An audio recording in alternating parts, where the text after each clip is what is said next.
I don't reckon any garden, large or small, is really complete until you add a water feature. They just bring so many benefits. The relaxing sound of water, the beautiful reflections, the opportunity to grow a whole range of stunning plants, and you can even add an aquaponic bed to grow herbs and veggies. Oh, and don't forget the fish.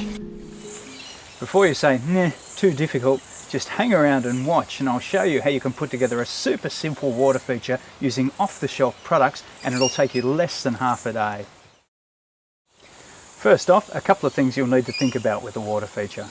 If you've kids around, make sure that it's not too deep. If it needs to be to grow plants such as water lily, which need around 30 centimetres of water above their roots to flower, then add underwater safety mesh across the pond. Then think about the location. Lots of sun is great for flowering lilies, but a pond may be more prone to algae, so you'd need to consider extra filtering. Also consider how the pond will be viewed. It needs to be a real feature that's integrated into your garden. All you really need for this project is a pre-formed pond, a suitable pump, some flexible tubing, and I'll be adding a pre-formed cascade as well.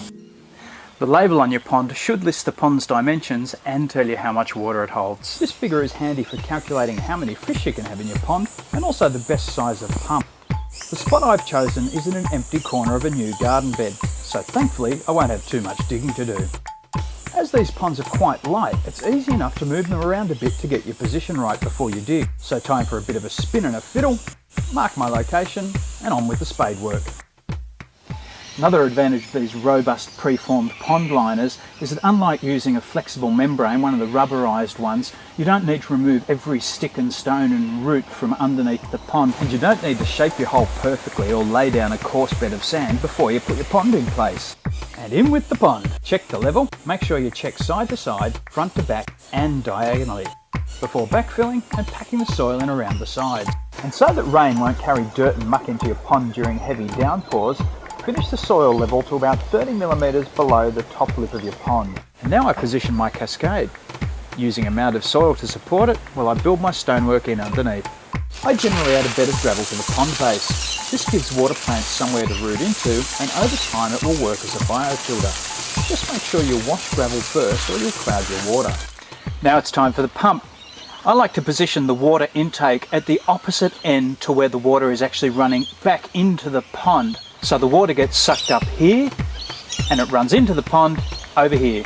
This allows for good water circulation.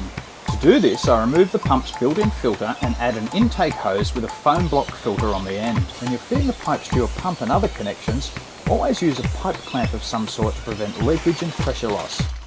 Okay, pump connected, filled with water, time to plant. As this is a shady sort of a spot, I'm going for a bit of a tropical look.